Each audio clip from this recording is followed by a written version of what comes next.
श्रावस्ती पहुंचे कैसरगंज के सांसद बृजभूषण शरण सिंह ने प्रबुद्ध सम्मेलन को संबोधित किया।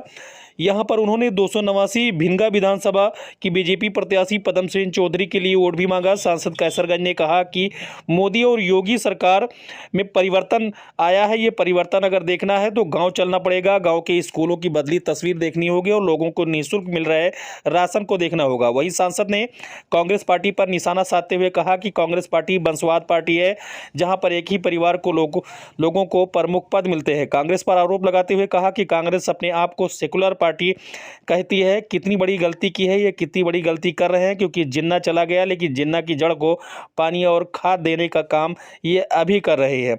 वहीं कर्नाटक में हिजाब को लेकर हुए विवाद पर टिप्पणी करते हुए सांसद ने कहा कि यह हिजाब तालिबानियों की विचारधारा है, ये आतंकवादियों की विचारधारा है। वहीं तालिबानियों के समर्थन में प्रियंका गांधी भी उतर आई है। अभी 2 दिन पहले ममता बनर्जी यहां आई थी। ममता बनर्जी ने अखिलेश यादव को कहा कि खुला खेल खेलो। जिस तरह बीजेपी के 300 कार्यकर्ताओं को चुनाव से पहले बंगाल में मार दिया गया, ऐसा खुला खेल वही खेलने के कह रहे हैं। वहीं सांसद ने कहा कि बंगाल देश में कानून भी लागू होता है। 2011 में अयोध्या, लखनऊ, प्रयागराज में बम कांड हुए थे, जिससे कुछ आतंकवादियों को गिरफ्तार किया था, लेकिन अखिलेश यादव ने आतंकवादियों का मुकदमा वापस ले लिया। मैं पूछना चाहता हूं कि आखिर आतंकवादियों के मुकदमे वापस क्यों ले लिया? इसका जवाब समाजवादी पार्टी के पास नहीं है।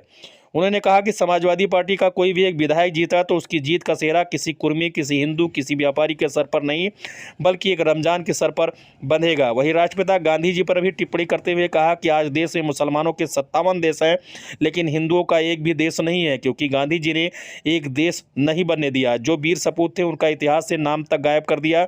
क्या गांधी ने छड़ी हिलाकर देश को आज़ाद किया था? वहीं बीजेपी के अलावा कोई अगर जीत कर जाता है तो वह जिन्ना के साथ खड़ा होगा, लेकिन भाजपा का ही विधायक देश के साथ खड़ा हो सकता है। भाइयों, हमारा इतिहास, ये हमारे गुरुजी बैठे हैं, ये हमारे वजीरगंज के हैं। हनुमान जी का प्रतिष्ठित मंदिर है। मैं हर साल उसमें धनतेरस के दिन जाता हूं, इस साल नहीं जा पाया। हमारा इतिहास कहां से शुरू होता है? सुनने को तैयार करें, फुर्सत किसको कितनी। हम जब अपने इतिहास पर नजर डालते हैं तो सतयुग दिखाई पड़ता है। पूरा लागत है उल्टे करे सब पन्ना होना, मैं एक पन्ना होएगा सतयुग, फिर त्रेता, फिर द्वापर, फिर कलयुग। अभी कलयुग कितना बीता है? 5000 साल। हमारा इतिहास हद से है। हम कौन थे, क्या हो गए और क्या हो गए अभी। आज मुसलमानों के 57 देश हैं दुनिया के अंदर, 57। हिंदू के 9, एक भी नहीं। गांधी जी ने नहीं होने दिया, एक भी नहीं। बगल में नेपाल था, चाइना खा गया। 57 देश। अरे मेरे भैया, तवारीख की नजरों ने वो दौर भी देखा है, लम्हों ने खता की है, सदियों ने सजा पाई। यही नहीं हुआ, गा से गधा, सेकुलर, गा से गणेश, सांप्रदायिक, पढ़ने लायक जो कुछ भी था सब निकाल दिया।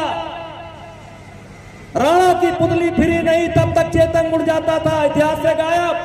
खूब बड़ी मर्दानी वो तो झांसी वाली रानी थी, इतिहास से गायब। सुभाष चंद्र बोस इतिहास से गायब, भगत सिंह इतिहास से गायब, राजगुरु इतिहास से गायब, सुखदेव इतिहास से गायब, अशफाकुल्लाह साहब इतिहास से गायब, राजेंद्र नाथ राणी गायब, हजार लोग जो देश के लिए बलिदान हुए वो सब गायब। गांधी जी छड़ी हिलाइन, देश आजाद हो गया।